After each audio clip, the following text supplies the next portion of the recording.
A contramano.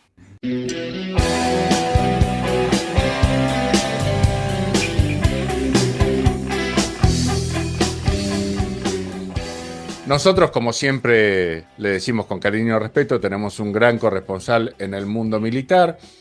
Gracias a él nos dimos cuenta de que es un punto de fuga de dinero público importante. Nosotros no le habíamos prestado atención a eso, tampoco las hipótesis de conflicto, que él nos enseñó que hay que tener a resguardo. Un montón de cosas que estamos aprendiendo gracias a Fernando Morales. Él es presidente de la Liga Naval Argentina, experto en comunicaciones y en defensa. Estábamos escuchando la radio y decían que hay un entrenamiento para los pilotos de los nuevos aviones F-16 que es bastante caro, que se desarrolló o se está por desarrollar, pero nosotros gracias a él supimos que ni van a venir la cantidad que habían proclamado y ni siquiera van a poder volar. Entonces suena muy sospechoso, absolutamente sospechoso esto, y queríamos charlar con él para que nos dé certezas. Nosotros a lo sumo lo único que tenemos son sospechas. ¿Cómo te va, Fernando? Simón te saluda. Hola Simón, un gusto una vez más estar con vos. Y bueno, sí, es tal como vos lo decís. Yo siempre digo a esta altura del partido que al gobierno de Milei y al actual ministro o al anterior no se les puede achacar el estado ruinoso, lamentable, en el que están las Fuerzas Armadas en lo que respecta a material, ¿no? A equipamiento, tanto sea el equipamiento bélico en sí, aviones, buques, tanques y todo lo que es el armamento, como también las instalaciones fijas, edificios, campos de entrenamiento y demás, que también están deteriorados. Pero no se le puede achacar a esta gestión. Lo que sí se le puede achacar a esta gestión es el show que montaron, en que venían a poner en valor a las Fuerzas Armadas, a devolverles la dignidad, a reconciliarlos con la sociedad, con la cual no están peleados. Es decir, hace muchos años que se superó eso de ver a un uniformado y insultarlo o tratarlo mal o destratarlo. Hoy eso no existe, pero ya desde hace mucho, afortunadamente.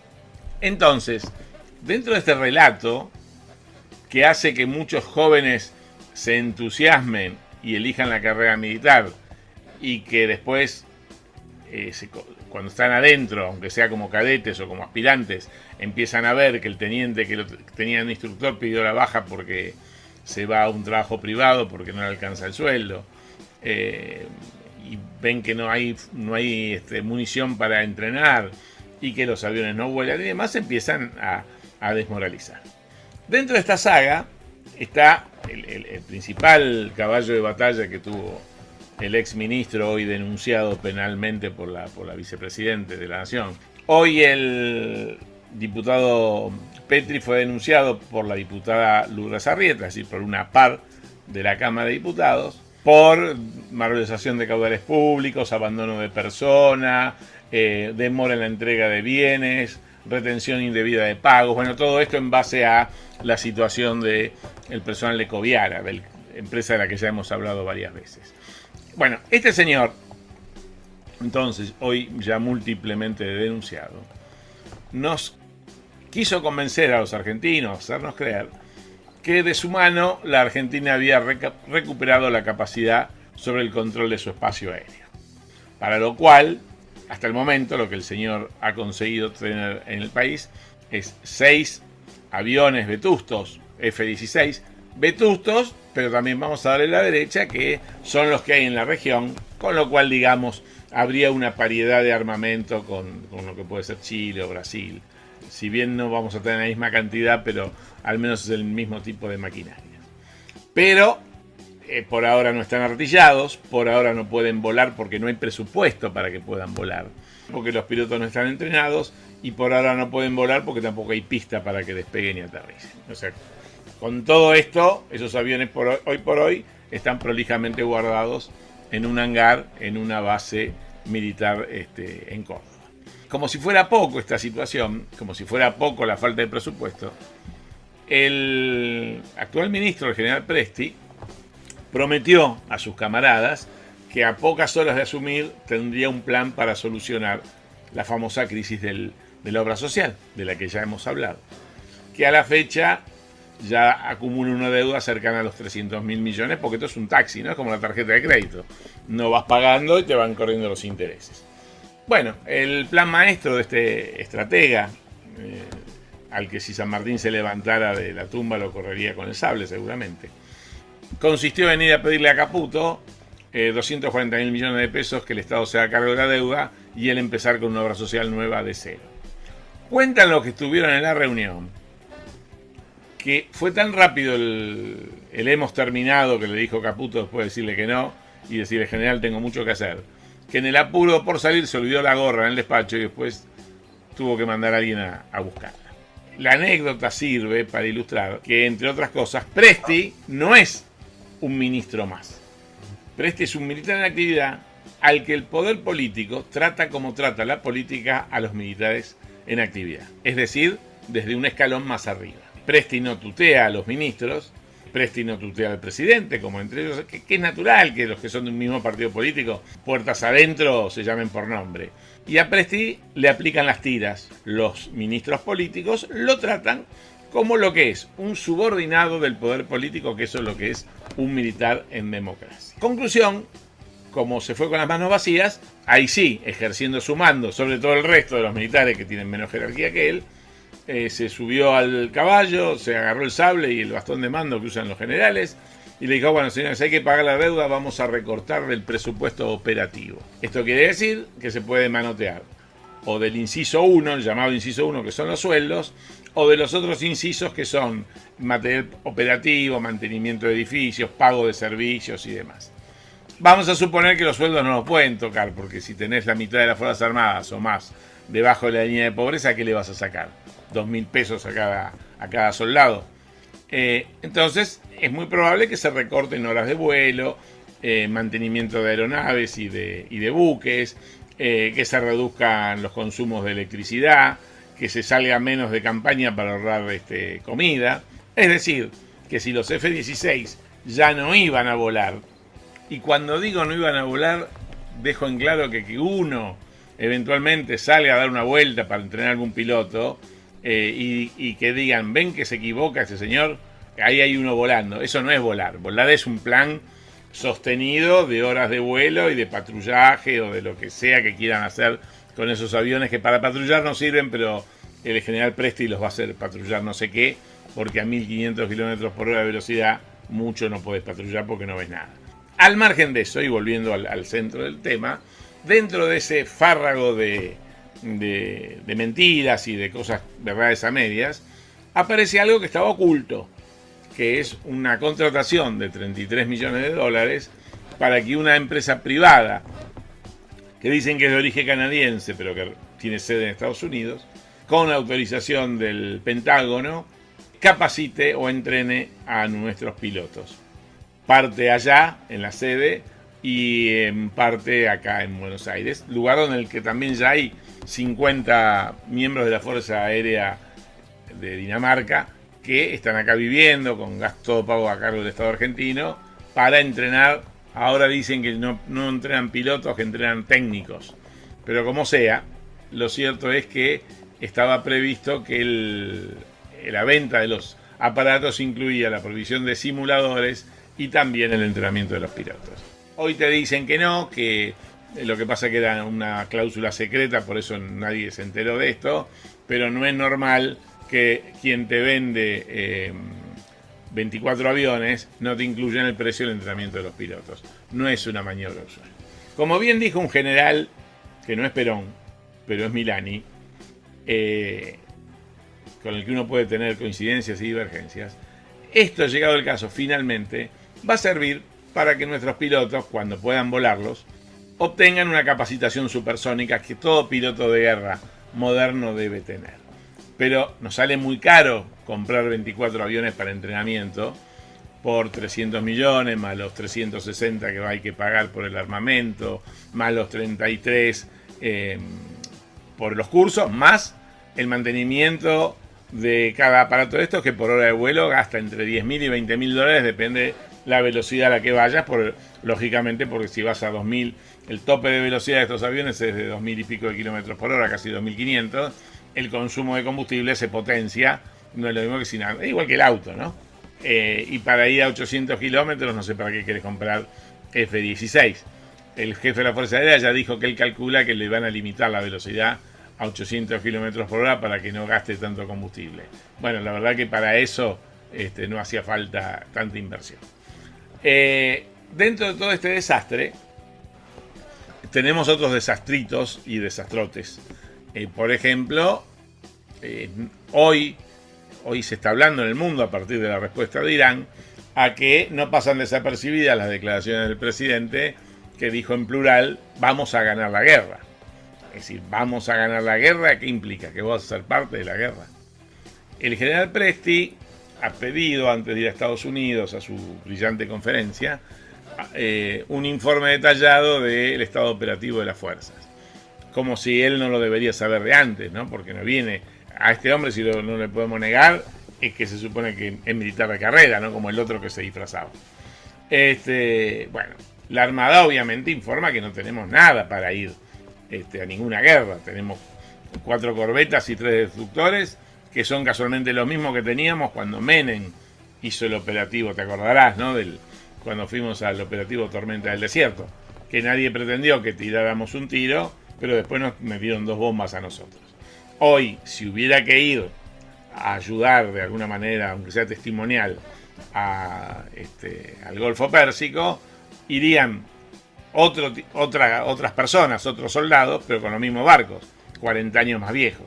Es decir, sería un despropósito, y además que no podríamos enfrentar ni 10 minutos de combate, ni nada. Es decir, yo creo que ni Estados Unidos pretende que vayamos, porque sería un engorro, tendrían que cuidarnos.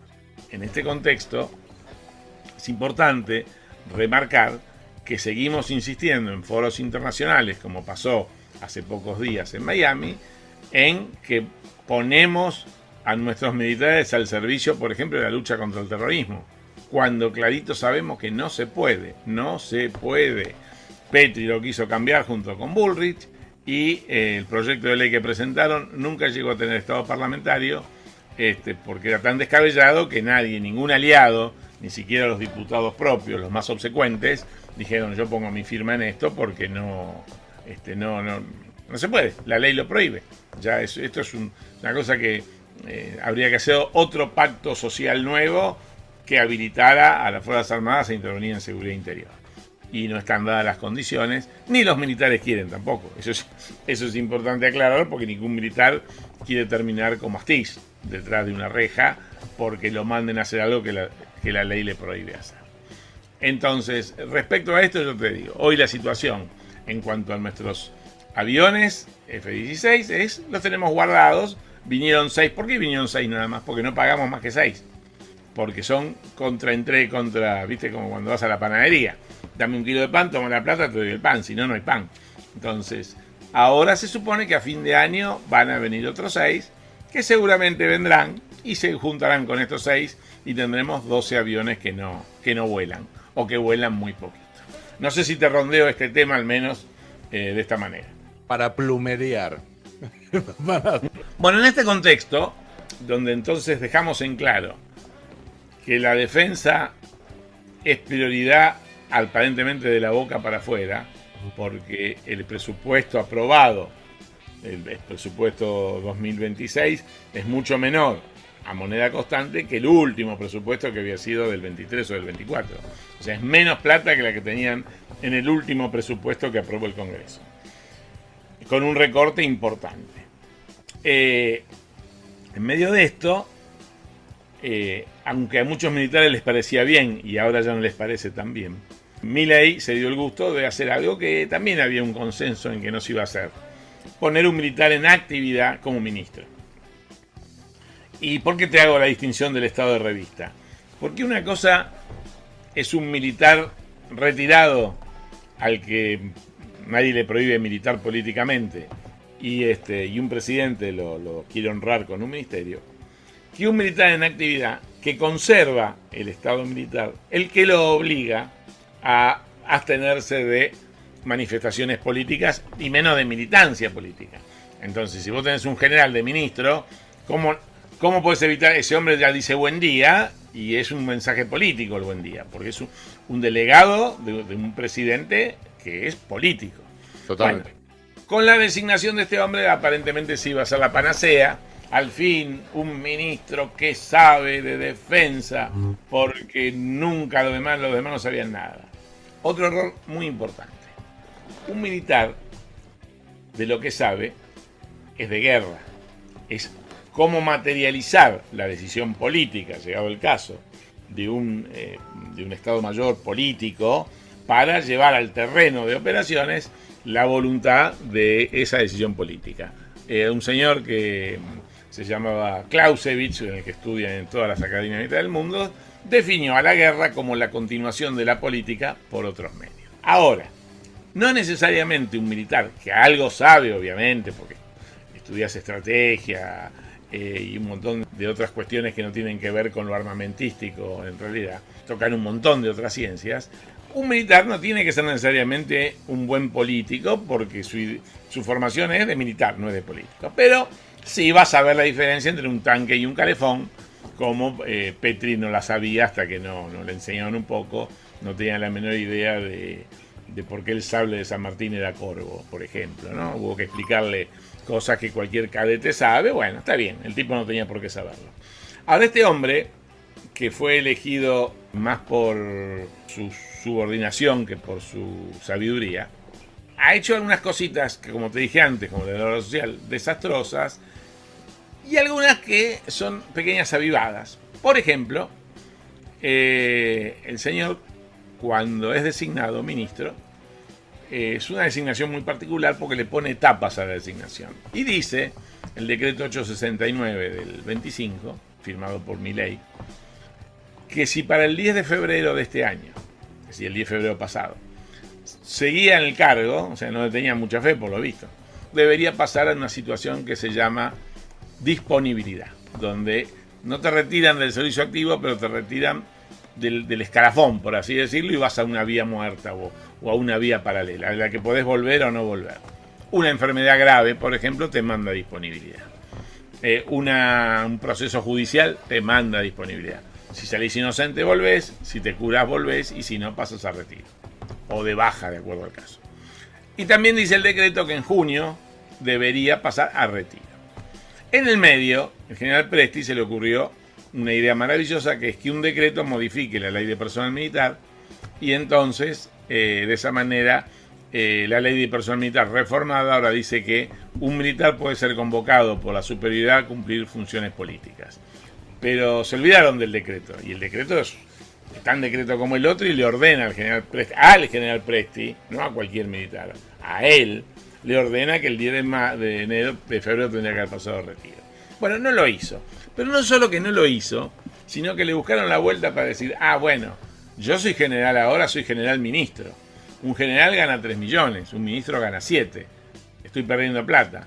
Señor Presti tiene razón, acá tiene la diferencia. El ejército le está pagando a Presti la diferencia por el cargo, con lo cual gana el doble que todos sus demás camaradas del mismo grado, que el jefe de la Armada, el jefe de la Fuerza Aérea, el jefe de Estado Mayor Conjunto, todos los que son jefes de Estado Mayor. Por eso lo llaman el bonsái de Perón, porque el único militar que vos viste en democracia mezclar un cargo político con el uniforme fue Perón. Por eso hasta tiene una marcha que dice mi general. Bueno, este muchacho, con el mismo grado que Perón, pero con mucho menos talento, al margen de la política, Perón era un tipo brillante como militar. Te podría gustar o no gustar lo que hizo con la política, pero como militar era brillante, como estratega era brillante. Bueno, no es el caso de este muchacho, que es corto. Y no lo digo yo, te lo dice, pues yo lo podría juzgar medianamente si fuera marino, pero es general, no es marino. Pero todos dicen que es corto, nunca se destacó ni en su promoción, ni fue abanderado, y era un general ignoto en el puesto 24, y el grupo del jefe de gabinete, como se llama, el primer jefe de gabinete que tuvimos, el amigo del presidente, alguien lo ungió jefe del ejército, y a partir de ahí su mayor mérito fue llevar todos los domingos a los granaderos a tocar música a Olivos, y esto lo convirtió en ministro de Defensa. Esa es la realidad. Nos puede gustar, no gustar, el general se puede enojar, como yo sé que se enoja, pero esa es la realidad. Tiene un uniforme lleno de, si vos lo ves vestido de uniforme, decís, ¿cuántas medallas? Un general que tiene medallas al mejor compañero, al mejor amigo, al buen vecino, pero como todos nuestros militares, gracias a Dios, no fue ninguna guerra, excepto los que fuimos a Malvinas. Pero estos chicos más jóvenes, ojalá que nunca tengan que ir, pero no tiene mucho mérito militar demostrado en el campo de batalla, ni es un estratega, ni ha hecho ninguna teoría, ni ha reformado ni siquiera la doctrina del ejército. Es decir, no hizo nada más que llevar los granaderos a cantar chamamé o música clásica, de acuerdo al humor del presidente, los domingos. Esto un poco lo aprendí con vos, claramente. Es muy gracioso porque tiene la misma filosofía que Petri, a pesar de que el uniforme sí se lo ganó, eso está claro, ¿no? Sí, él lo que ha hecho ahora en estos 2 meses es rifar el poco prestigio que tenía, porque hasta general de brigada, la democracia lo nombró general de brigada, eso tenés que respetar. Después vino el acomodo político. Ahora está ocupando un cargo que no es para un militar en actividad. O sea, el Ministerio de Defensa no es un cargo militar. Es más, ni siquiera tiene el decoro de conservar el estado militar, pero sacarse el uniforme. Hay muchos militares que los destinan, por ejemplo, en la OMI, vamos a suponer. Y cuando el tipo va a una reunión de la OMI, donde son todos diplomáticos y demás, no necesariamente va de uniforme. Si un día se lo tiene que poner, se lo ponen, pero sacarte el uniforme no te hace menos militar. Pero el señor está orgulloso, se ve que a la señora le gusta, y bueno, y anda con el uniforme militar ejerciendo funciones que no son para un militar en actividad. Te vuelvo a repetir. O sea, no es que por ser militar estés inhabilitado, al contrario. Tendrías que ser... hay militares muy talentosos, que está lleno de militares que además tienen estudios universitarios, que hacen maestrías en política. Bueno, hay un montón. Y más talentosos que este muchacho. Hasta fíjate vos que no pudo ni continuar con esa otra locura que en ese sentido mejor, que había puesto Petri, de que todos los sábados te hacía un cambio de guardia histórico recién inventado. Hay una canción de, no sé si era de Lelutier, que decía que en San Telmo vendían antigüedades recién envejecidas para americanos, ¿no? Por los turistas. Bueno, estos inventaron relevos de guardia histórico que nunca existieron. Claro, y te lo vendían como hoy el histórico cambio de guardia en la pirámide de Mayo. Y si nunca hubo, bueno, ahora hay. Bueno, los tuvieron que suspender porque se estaban muriendo los caballos de los pobres granaderos. Hubo una mortandad muy grande de caballos porque era mucho esfuerzo, porque por falta de presupuesto ni los trasladaban en camiones, sino que los llevaban a los caballos de acá para allá al trote, y poca comida, poca medicación, poco cuidado. Cuando se empezaron a morir más caballos de lo que la media indica, alguien dijo, che viejo, paremos con esto porque van a ser los granaderos a pie, no van a ser más los granaderos a caballo. ¡Qué locura! En este contexto, entonces, lo importante es aclararle al público lo siguiente. La Argentina en este momento pasa una de las peores crisis en materia de política de defensa, sencillamente porque no hay política de defensa. No tenemos equipamiento, no se arregla la solución comprando 20 o 30 aviones, tenemos una armada que no tiene ni submarinos ni aviación. De los 4 componentes navales, 2 no hay, es decir, la fuerza de submarinos y la aviación naval está diezmada, no existe, sacando algún helicóptero, pero no hay aviones de ataque. La flota de mar está obsoleta. Lo único que tenemos más o menos nuevo son los patrulleros oceánicos para el control de la pesca.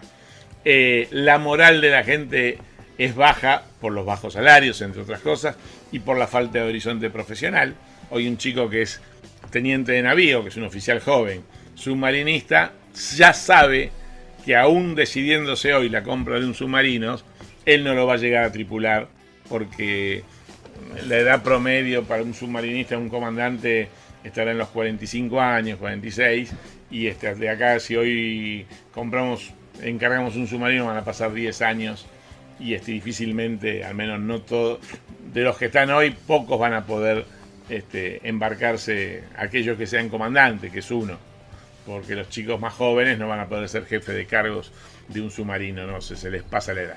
En ese contexto, seguimos alardeando veladamente con querer ponernos al servicio de la OTAN, o al servicio de Estados Unidos, o al servicio de Israel, o de quien sea, sacando pecho diciendo, acá nos tienen.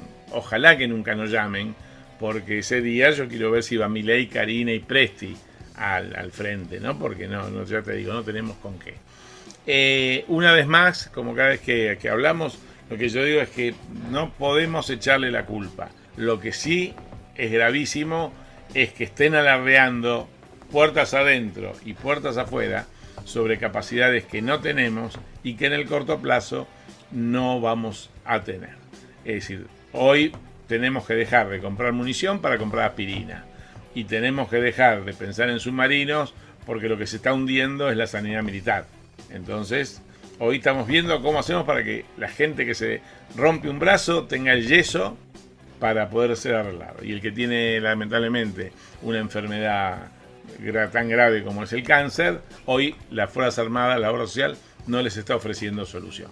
Creo que más tétrico el panorama no puede ser, pero es el panorama real y desde el cual tenemos que arrancar para intentar modificarlo, y antes que nada planear una política de defensa que esta gente que no tiene política de nada, porque todo es improvisación, al menos piense que en esto hay que tener una política que pueda seguir por lo menos 50 años, 60, que sea. No, hoy no la tenemos.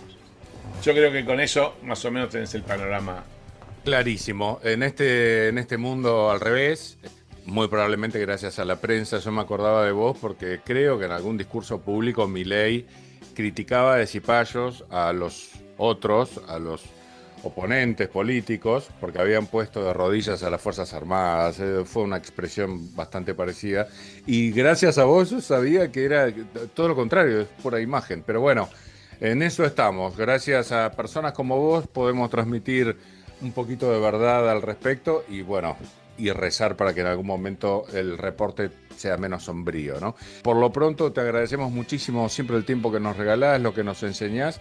Te mandamos un gran abrazo y te aseguramos que vas a charlar con nosotros todas las veces que tengas ganas.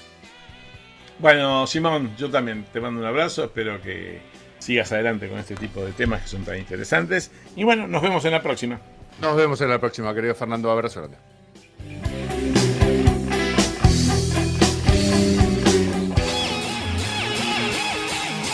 A contramano. A contramano. La gente sigue desinformada. Una noticia mal contada es un asalto a mano A armada. contramano. A contramano.